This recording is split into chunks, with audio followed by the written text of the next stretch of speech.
दोस्तों ये real Padma Purana book है। पिछले वीडियो पे हमने जहाँ तक पढ़ा था उसके बाद से आज यहाँ से शुरू करते हैं। रियल रामायण महाभारत वेद पुराण कामसूत्र उपनिषद ये सब बुक अगर आप शुरुआत से पढ़ना चाहते हैं तो इस वीडियो के नीचे चैनल के नेम या पिक्चर पे क्लिक करके प्लेलिस्ट में जाके पढ़ सकते हैं, या फिर चैनल का नाम कुछ अलग कुछ रोचक को यूट्यूब पर सर्च करके फिर उस पर क्लिक करके प्लेलिस्ट में जा सकते हैं।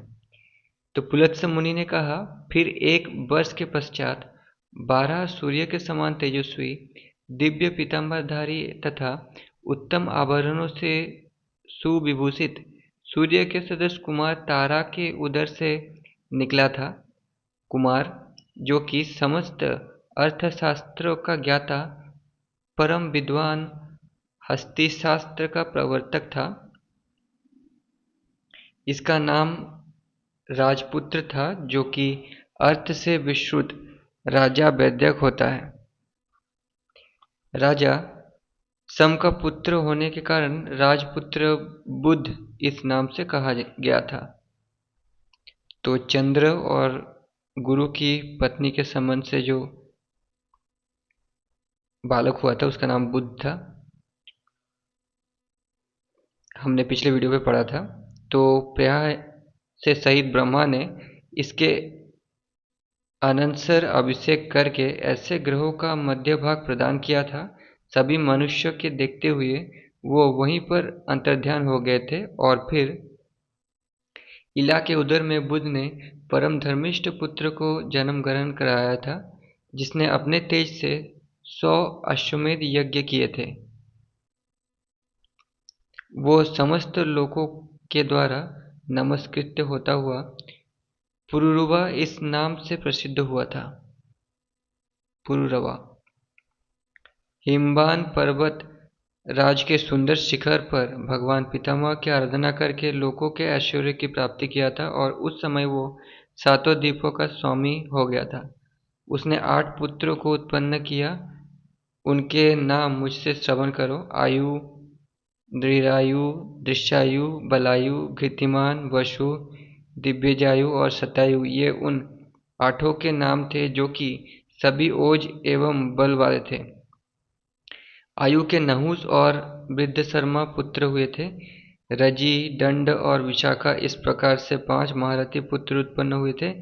रजि के 100 पुत्र की समुत्पत्ति हुई थी, जो राज्य इस शुभ नाम से लोक में विस्तृत हुए थे। राज ने कल्मश से रहित भगवान नारायण की आराधना की थी। तपश्चर्या से परम प्रसन्न भगवान विष्णु ने महीपति को वर प्रदान किया था। वो फिर उस समय में देव, असुर और मनुष्य में सब पर विजय हुआ था। इसके अनंतर 300 वर्ष तक देवासुर युद्ध हुआ था। प्रहलाद और इंद्र, इन दोनों असुरों और सूर का युद्ध बड़ा भीषण हुआ था, और इन दोनों में कोई भी विजय नहीं हुआ था। तब देवासुरों ने अलग अलग चतुर्मुख ब्रह्मा जी से पूछा था, इन दोनों में विजय कौन होगा। तब ब्रह्मा ने कहा था, इस युद्ध में रजि का विजय होगा।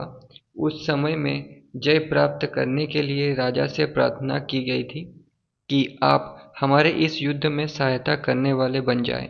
दैत्यों के द्वारा ऐसी प्रार्थना करने पर रजि ने कहा, यदि मैं आपका स्वामी हो जाऊं तो फिर पर्याप्त है। असुरों ने जो प्रतिपन्न किया है वो उस समय सुरों ने प्राप्त किया था। फिर अन्य ने कहा कि शत्रुओं के बल के नाश करने के लिए आप हमारे स्वामी हो लाइए। इससे जो दध्या वज्र हाथों में लेने वाले हैं वे सब विंसित हो जाएंगे। इसके अनंतर उसके गर्भ से संतुष्ट इंद्र उसके पुत्रता को प्राप्त हो गया था, और रजि पहले समय में इंद्र को अपना राज्य देकर तप करने के लिए वन में चला गया था। उस समय में रजि के पुत्रों ने बलपूर्वक इंद्र से वो सब छिन्न कर दिया था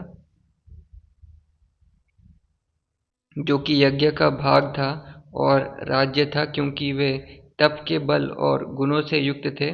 इसके पश्चात राज्य से परिभ्रष्ट होकर इंद्र रजि के पुत्र के द्वारा अत्यंत ही पीड़ित हुआ था। उसने वानस्पति से जाकर दीनता धारण कर प्रार्थना की थी कि मुझे रजि के पुत्र ने सताया है। इंद्र ने बृहस्पति से कहा, घीचगनादीप, हे बृहस्पति, मेरे पास अब ना तो राज्य हो रहा है और ना कोई यज्ञ का भाग ही है। ये मैं अत्यंत पांडित हूँ। अब आप मेरे राज्य की प्राप्ति के लिए कोई यत्न कीजिएगा। इसके अनंतर बृहस्पति ने इंद्र को बल से दर्पित कर दिया था और बृहस्पति ने उसके लिए ग्रहों की शांति का विधान तथा पौष्टिक कर्म किया था।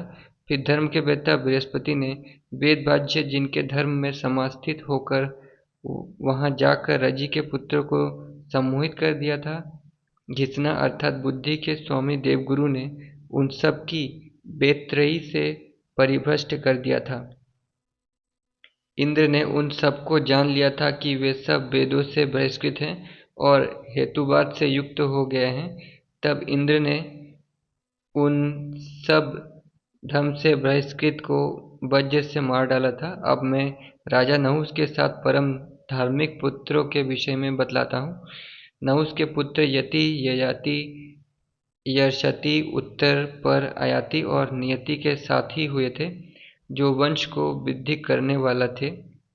यति नाम वाला जो पुत्र था वो कुमारावस्था में ही वैखनस योगी हो गया था। फिर ययाति ने राज्य का शासन किया था, जो कि धर्म की रक्षा करने वाला हुआ था। उस ययाति की भार्या शर्मिष्ठा नाम वाली हुई थी, जो कि वृषपर्व की पुत्री थी। भार्गव की आत्मजा पुत्री देवयानी परम सुप्रता थी। राजा ययाति के 5 दामाद पुत्र हुए थे। अब उनके सबके नामों का उल्लेख करके बतलाता हूँ। देवयानी और यद्रु तुवुर्षु पुत्रों को जन्म दिया था। शर्मिष्ठा ने दुर्महने और पुरु पुत्र का समुत्पन्न किया था। यदु, पुरु और भरत ये वंश की वृद्धि कराने वाले थे।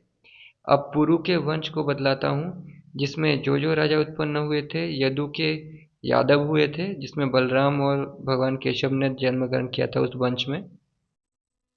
भूमि के माप को भार को उतारने के लिए और पांडवों का हित संपादन करने के लिए यदु के 5 देव पुत्र के तुल्य सूत हुए थे। शस्त्रजित सब में ज्येष्ठा था। कोष्ठा, नील, जिक्र और रघु ये 5 पुत्र थे।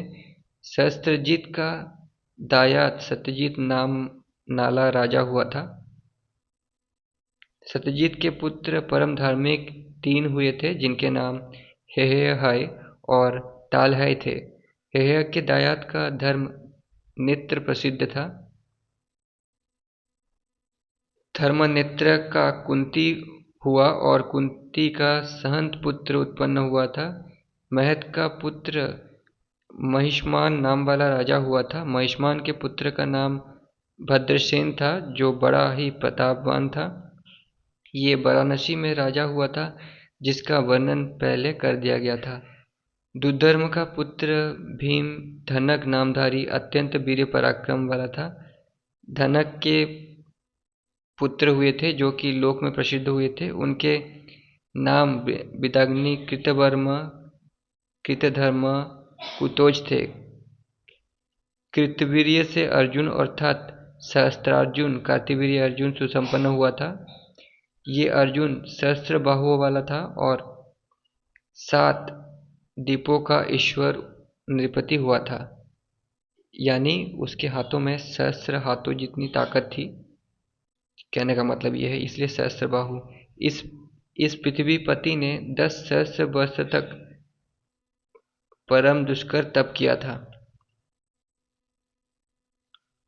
इस कार्तवीर्य ने अत्रि कुमार दत्तति की आराधना की थी। उस पुरुषों में परम श्रेष्ठ ने उसको 4 वरदान दिए थे। उस राजा में श्रेष्ठ का पहला वरदान था कि सहस्त्र बाहुओं वाला होना मांगा था। अधर्म का हनन करने वाले से जो भय हो उसका निवारण हो जाना, ये दूसरा वर प्राप्त किया था। युद्ध के द्वारा समस्त पृथ्वी को जीतकर धर्म के द्वारा बल की प्राप्ति करना तथा संग्राम में वर्तमान चाहे कोई कितना भी अधिक हो उसका वध कर देना, 4 वरदान प्राप्त किए थे। इस कार्तवीर्य ने धनुष ग्रहण करके 5 शरों से ही काम लिया था और अत्यंत बलवान रावण को सेना के सहित बलपूर्वक मोहित कर दिया था। लंकेश्वर को जीतकर बांध कर ले आया और महिष्मति में बांध दिया था। फिर वे वहां गया था और उसके आगे मैंने सहस्त्रार्जुन को प्रसन्न किया था। हे पार्थिव, पुलत्स ने सहस्त्रार्जुन से कहा था कि मेरे साथ संख्य भाव को करके मेरे इस पौत्र को छोड़ दो। तब उसने रावण को खोल कर छोड़ दिया था। उसकी जो सहस्त्र बाहुएं थी उनमें धारण की हुई धनुष की डोरी का शब्द बड़ा भयानक होता था। युगांत के समय में अप्रति अग्नि के समान उसकी जाकातल ध्वनि होती थी। उसके इस प्रकार के बल का छेदन भार्गव ने किया था, परशुराम ने। युद्ध में उन सहस्त्र बाहु हेमताल वन की भांति परशुराम ने छिन्न भिन्न काट दिया था। महर्षि वशिष्ठ ने क्रोधाग्नि होकर सहस्त्रार्जुन को शाप दिया था। महर्षि वशिष्ठ ने ये शाप दिया था कि हे हय, तूने मेरा परम प्रसिद्ध वन दग्ध कर दिया है। इस दुष्कृत्य से तेरा ऐसा परिणाम भोगना होगा कि कोई अन्य बलि तेरा हनन कर देगा। तेरी इस सहस्त्र बाहु का छेदन करके बलपूर्वक तेरा प्रथमन कर बलवान परम तेजस्वी ब्राह्मण परशुराम तेरा वध कर देगा। मुनि के शाप के कारण परशुराम उसके वध करने वाले हुए थे। यह हमने पिछले पुराण में पढ़ा था। उसके 100 पुत्र हुए थे, उनमें 5 महारथ थे। ये पांचों अस्त्रधारी महाबलवान शूरवीर और धर्मात्मा थे। उनके नाम सुषेण, शूर, गृष्ट, कृष्ण और जयध्वज थे। जयध्वज के पुत्र का नाम तालजंग था, जो अत्यंत बलवान हुआ था। उसके भी 100 पुत्र हुए थे, जो तालजंग इस नाम से प्रसिद्ध हुए थे। उस महान आत्मा वाले हेय के 5 कुश हुए थे। उन 5 कुलों के कूख हुए थे। उन पांचों कुलों के नाम वितिहोत्र, बीज, अवंतीय, टुंडकेर और विक्रांत थे। ये सब तालजंग के नाम से ही कीर्तित हुए थे। वितिहोत्र के सूत का नाम अनंत था, जो बृहद वीर्य पराक्रम वाला हुआ था। उसके पुत्र का नाम दुर्जन हुआ था, जो कि शत्रुओं का कर्षण करने वाला था। महान राजा कार्तिवीर्यार्जुन एक सहस्त्र बाहुओं के धारण करने वाला था और अच्छे भाव से प्रजाधर्म को परिपतित करते हुए उसने शासन किया था। जिसने सागर प्रयत्न संपूर्ण पृथ्वी को धनुष के द्वारा जीत लिया था। जो मनुष्य प्रातःकाल में उठकर उसके नाम का कीर्तन करता है, उसके बीत का कभी नाश नहीं होता है, और जो नष्ट हो गया हो वो प्राप्त हो जाता है। जो कोई कार्तिवीर्य के जन्म का गुणगान करता है, उसका महान फल होता है। कौष्टु वंश का विस्तार का वर्णन। इसके अनंतर प्रजाजन होने पर इंद्र ने जयंती से कहा था। संधि की कामना रखने वाले एक शासन इंद्र ने अपनी कन्या से वाक्य कहा था। इंद्र ने कहा, यह काव्य अनिद्रा के लिए परम दारुण व्रत का आचरण करते हैं। हे पुत्री मतिमान, उसने मुझे सुदृढ़ रूप से व्याकुल कर दिया है। हे पुत्री, तू अनंतरीय अर्थात अच्छी तरह सावधान होती हुई उन मन के अनुकूल उपचारों के द्वारा उस प्रकार से आराधना कर जिस तरह वो द्विज संतुष्ट हो जाए। तू चली जा, अब उनके लिए तू दे दी गई है और मेरे लिए तू प्रयत्न कर। इस प्रकार से कही गई। उस जयंती ने अपने पिता के वचनों को भली भांति ध्यान में धारण कर लिया था। फिर वो जयंती वहां चली गई थी जहां पर तप का आरंभ करके स्थिति रहता था। उसने वहां पर उनको नीचे की और मुख वाला कंधूम का पान करते हुए देखा था। यक्ष के द्वारा पात्यमान कुंडधार से पावन यत्नशील अवस्थित उस काव्य भी देव ने देखा था। शत्रु के उपघात में श्रम करते हुए और अत्यंत दुर्बल दशा में अवस्थित उनको वहां देखकर उस समय में पिता के द्वारा जिन रीति से वाक्य कहे गए, उस देवी ने काव्य के लिए वैसा ही किया था। श्रुति प्रिय मधुर भाषण करने वाली उसने अनुकूल वचनों के द्वारा स्तवन करते हुए उस समय में त्वचा को सुख पहुंचाने वाले गांव सवाहनों के शरीर के दबाने से सेवा की थी। ब्रह्मचर्य के अनुकूलता से बहुत से वर्ष तर्क उपासना करके जब वो एक सहस्त्र वर्ष में समाप्त होने वाला धूम्रव्रत, जो कि अत्यंत घोर व्रत था, संपूर्ण हो गया तो भगवान शिव परम प्रसन्न हो गए और वरदान देकर संतुष्ट कर दिया। भगवान महेश्वर ने कहा, ये महान कठिन व्रत है, इसको तूने ही पूर्ण किया है और आज तक अन्य किसी ने भी ऐसा नहीं किया था।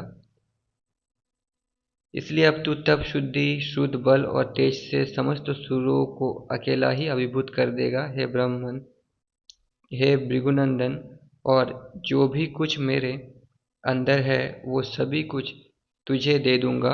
अब तुमको किसी से भी कुछ कहना नहीं चाहिए। बहुत कुछ कहने से क्या लाभ है, इतना ही पर्याप्त है कि तू वध करने के योग्य नहीं है। इस प्रकार से भार्गव के लिए इन वरों को देकर फिर भगवान शिव ने उसे प्रजा का ईश होना, धन का स्वामी बनना और अवध्या होने का भी वरदान प्रदान किया था। इस समस्त वरदानों को प्राप्त करके काव्य भार्गव प्रसन्नता पुलकित हो गए थे। इस प्रकार से नील लोहित देवों के आदिश्वर भगवान शिव से आवर्षण करके प्रजा से संबंधित भार्गव परशुराम हाथ जोड़कर प्रणत हो गए थे। इसके अनंतर भगवान शिव के अंतर्ध्यान हो जाने पर भार्गव ने जयंती से कहा, हे सुभगे, तू कौन है और किसकी पुत्री है? मेरे दुखित होने पर तू क्यों दुखित हो रही है? इस प्रकार की मान तपश्चर्या से युक्त होकर किस प्रयोजन के लिए मेरी सेवा कर रही है? तेरी ये ऐसी भक्ति, श्रद्धा, प्रत्यय और दम किस हेतु है? हे सुश्रुनी, हे बरबरनी, स्नेह से वशीभूत होकर मैं तुझ में परम प्रसन्न हो गया हूँ। हे बरा रहे, तू क्या चाहती है और तेरी क्या कामना है? तेरा कोई कार्य होगा, चाहे वो कितना भी कठिन क्यों ना हो, उसे मैं पूर्ण कर दूंगा। इस तरह जब उस जयंती से भार्गव ने कहा तो वो उनसे बोली, आप तो मेरा जो भी कार्य है उसे तपोबल से जानना के योग्य हैं आप। जयंत ने कहा, हे ब्राह्मण, जो भी मेरा कुछ करने का अभिलाषा है उसे आप ठीक ठाक बतला दीजिए। इस प्रकार से कहे गए भार्गव ने अपने दिव्य चक्षु से देखकर उससे कहा, हे सुंदर श्रोणी वाली है भाविनी, तुम मेरे साथ यहाँ पर समस्त प्राणियों के अदृश्य होती हुई 100 वर्ष तक संप्रयोग चाहती हो। हे इंदिवर श्यामे, हे देवी, हे सुंदर नेत्र वाली, हे मृदु मधुर भाषण करने वाली, तुम इस प्रकार से वर मुझसे चाहती हो तो मैं उन्हें देता हूँ। अच्छा, ऐसा ही होगा, चलो घर में चलो। इसके अनंतर वो भार्गव जयंती के साथ घर में आ गए थे। फिर भार्गव ने उस जयंती के साथ 100 वर्ष तक निवास किया। माया से संस्थित व्रत वाला होकर, प्राणियों से अदृश्य होकर ही वास किया था। सब दीति के पुत्र दैत्य ने अपने तप के कार्य में सफल होकर छाए हुए शुक्र को जानकर परम प्रसन्न हुए और उन्हें देखने की इच्छा वाले वे सब शुक्र के घर में गए थे। शुक्र के घर पर गए हुए उन दैत्य ने जब शुक्र को नहीं देखा था, जो कि माया से संवृत्त थे और उनके कोई लक्षण भी वे जान ना पाए, उन्होंने विचार किया कि अभी हमारे गुरुदेव शुक्र वापस नहीं आए। इस तरह विनाश होकर वे सब जैसे आए थे वैसे ही अपने अपने घर को वापस लौट गए थे। इसके पश्चात समस्त देवगण अंगिरस के समीप में पहुंचकर उनसे कहने लगे, हे भगवान, आप दानवों के आलय में पहुंचकर वहां उनकी उस सेना को मोहित करके शीघ्रातिशीघ्र अपने वश में कर लेवे। देवताओं के द्वारा ऐसा कहने पर देवगुरु बृहस्पति ने उन देवगणों से कहा, हाँ, ऐसा ही करूँगा और अब मैं वहाँ जाता हूँ। उसने वहाँ जाकर दानवों का स्वामी जो प्रहलाद था उसको अपना वशीकृत बना लिया था। सूर्यगुरु स्वयं शुक्राचार्य के स्वरूप वाले बने थे ये, और वहाँ स्थित होकर दैत्येंद्र का जो पुरोहित्य कर्म था उसे करने लगे थे। वो इस प्रकार 100 वर्ष से भी अधिक ठहर गए थे कि उसी बीच में भार्गव भी आ गए थे। तब तो दनु के पुत्र ने सभा में बृहस्पति को देखा था, जो कि पुत्र के हरि स्वरूप में वहां पर थे। दैत्य ने उन दोनों को देखकर मन में शब्द, सो बाकी शुक्र तो एक ही है, ये दूसरे कैसे कहाँ आ गए हैं? यह एक बड़ा कौतुक है और इनमें सुदृढ़ विग्रह हो जाएगा। जो ये द्वार पर व्यवस्थित है, इस विषय में लोग क्या कहेगा? सभा में समस्थित जो हमारे गुरुदेव हैं, वो क्या कहेंगे? इस प्रकार से उन दनुजों के कहते हुए भी ही वहां पर भार्गव आ गए थे। अपने स्वरूप का धारण करने वाले बृहस्पति का वहां बैठे हुए देखकर भार्गव बहुत क्रुद्ध होते हुए ये वचन बोले, तुम यहाँ किस लिए आ गए हो? हे देवगुरु, तुम मेरे शिष्य दैत्यों को मोहित कर रहे हो। क्या ये तुम्हारा कर्तव्य है? ये मूढ़ है और तुम्हारी माया से मोहित हो गए हैं, अतएव ये तुमको नहीं पहचान पा रहे हैं।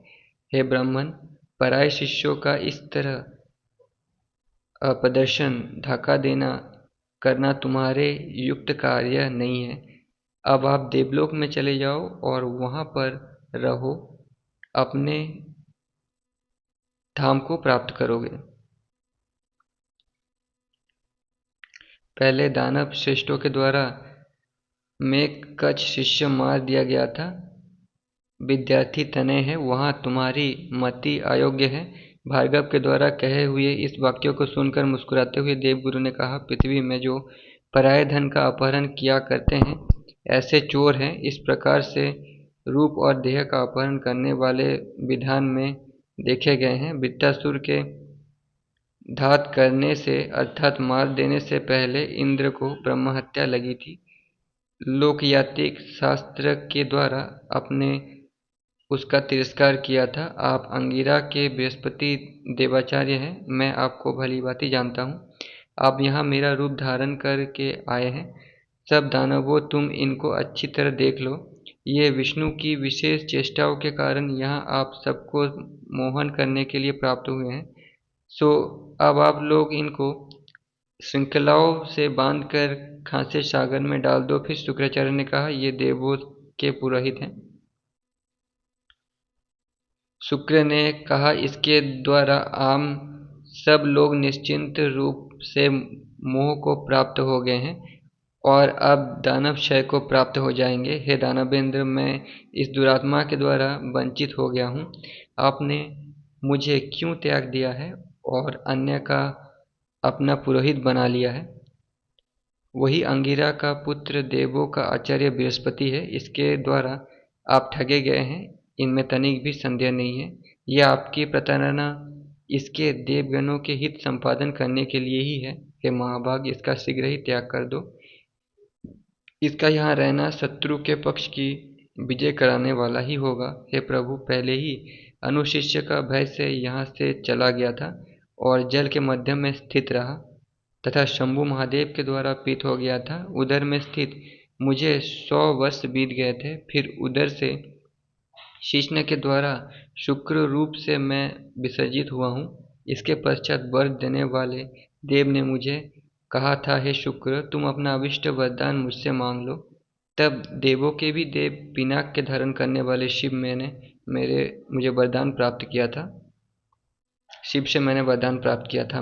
मैंने शिव से यही वरदान प्राप्त किया था कि हे शंकर, मेरे मन के द्वारा जो भी अर्थ सोचे जाएं और जो मेरे मन में स्थित मनोरथ हो, वे सभी मेरे पूर्ण ही ऐसा आपकी कृपा होनी चाहिए।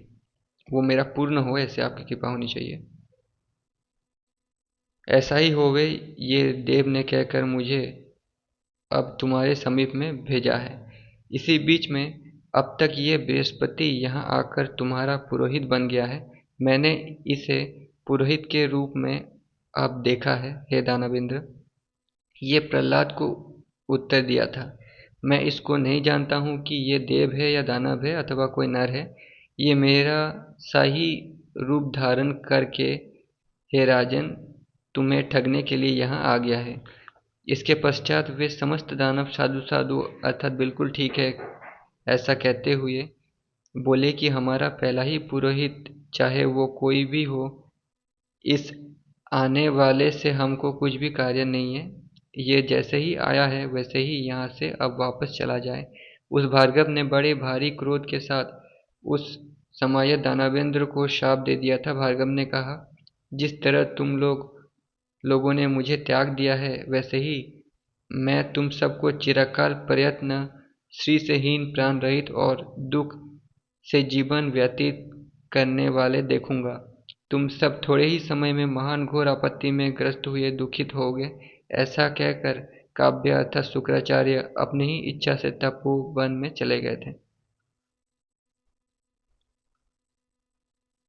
शुक्राचार्य के तपोवन में चले जाने पर वहां पर सदगुरु बृहस्पति स्थित हो गए थे। वहां पर दानवों का कुछ समय तक परिपालन करते हुए थोड़े ही काल तक ठहरे थे। हे नरेश्वर, इसके अनंतर बहुत से समय व्यतीत हो जाने पर समस्त देवगणों ने एकत्र होकर उस समय में गुरु से पूछा था, यह संपूर्ण संसार तो सार से हीन है, इसमें हम लोग उत्पन्न होकर आ गए हैं, तो आप कृपा कर हमको कुछ ज्ञान दीजिए। हे सुब्रत, ज्ञान प्रदान कीजिए जिसे पाकर हम लोग मोक्ष की प्राप्ति कर लेंगे। आपके प्रसाद से हमारा आवागमन का भाव बंधन छूट जावे। ऐसा पूछने पर भार्गव के स्वरूप धारण करने वाले सूर्यगुरु ने कहा, मेरी भी ये बुद्धि पहले ही थी, अर्थात मेरे हृदय में भी यही विचार था जिसको तुमने अब मेरे सामने प्रकट किया है। एक क्षण भर के लिए लोग पवित्र होकर सावधान हो जाओ, तब मैं हे दैत्य सबको मोक्ष देने वाला ज्ञान बतलाऊंगा। ऋक, यजुर और शाम यज्ञ वाली जो ये वैदिकी श्रुति है, वो विश्वानर के प्रसाद से इस संसार में प्राणियों को दुख प्रदान करने वाली है। लौकिक तुच्छ स्वार्थ में परायण लोगों के द्वारा यज्ञ और श्राद्ध आदि किए जाते हैं। जो ये विष्णु से संबंध रखने वाले धर्म हैं, वो रुद्रकृत धर्म है, इसी प्रकार के हैं। ये सभी कुत्सित धर्म हैं, धाराओं के सहित अहित पुरुषों के द्वारा ही किए जाते हैं, जो कि हिंसा पूर्ण होते हैं। अर्धनारीश्वर रुद्र हैं, वो किस तरह मोक्ष को प्राप्त होंगे? उनको अंतर्निश भूतगण घेरे रहा करते हैं और शमशान की भस्म में तथा अस्थियों से उनका शरीर भूषित रहता है। ऐसे पुरुष का ना तो स्वर्ग में ही निवास होता है और ना वे मोक्ष का ही प्राप्त किया करते हैं। तो ये देवगुरु कह रहे हैं कि शिव का धर्म और शिव दोनों की मोक्ष नहीं होती। यहाँ लोग व्यर्थ ही क्लेश उठाया करते हैं। विष्णु भी हिंसा में समस्थित रहा करते हैं।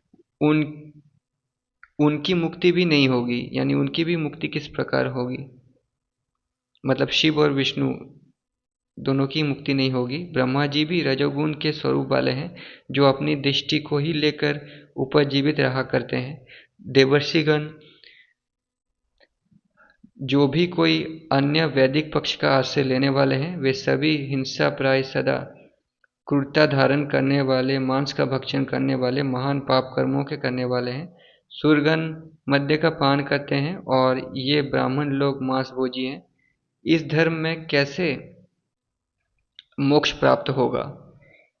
जो यज्ञाधिक है और अर्थात स्मृति में कहे गए श्रद्धाधिक कर्म हैं, उनमें अपवर्ग की प्राप्ति नहीं होती है, जहाँ की ये श्रुति सुनी जाती है। यज्ञ करके उनमें पशु का हनन करके रुधिर का कीच किया जाता है। यदि ये प्रकार के कर्मों में जिनमें हिंसा की प्रधानता रहा करती है स्वर्ग में सुपभोग हो जावे, तो फिर नरक की यातना किस कर्म से भोगी जाएगी? यदि भोग दूसरे के द्वारा किया जाए तो तृप्ति अन्य को प्राप्त हो जाया करती है। तो दोस्तों, योग वशिष्ठ में लिखा है, मैंने योग वशिष्ठ का वीडियो भी बनाया है, कि ब्रह्मा विष्णु महेश तीनों ही अमर नहीं है। और यहाँ भी यही इसी तरह का लिखा गया है। तो प्रवास में रहने वाले जो श्राद्ध दे दिए जाने पर प्रवासी का भोजन की प्राप्ति हो जानी चाहिए, किंतु ऐसा नहीं होता है। आकाश में गमन करने वाले विप्र मांस के भक्षण करने से पतित हो गए हैं। हे दानवगण, उन विप्र को स्वर्ग प्राप्ति नहीं होती है। उन्हें मोक्ष भी नहीं मिलता है। जो जीव तो दोस्तों ये जो सात्विक ज्ञान है ये असुरों को दिया जा रहा है देवगुरु के द्वारा। जो जीव जन्म धारण करता है उसका सबका परम अभिष्ट जीवन ही होता है। अपने मांस के तुल्य ही अन्य का मांस भी होता है। उस मांस को पंडित कैसे खाते हैं? सभी लोग योनि से ही उत्पन्न होती है। फिर उस योनि का सेवन करके जीवगण कैसे आनंदित हुआ करते हैं। तो दोस्तों आज की वीडियो पे इतना ही। इसके बाद हम लोग नेक्स्ट वीडियो पे पढ़ेंगे। यहाँ से वीडियो बहुत बड़ा हो गया है। तब तक के लिए धन्यवाद।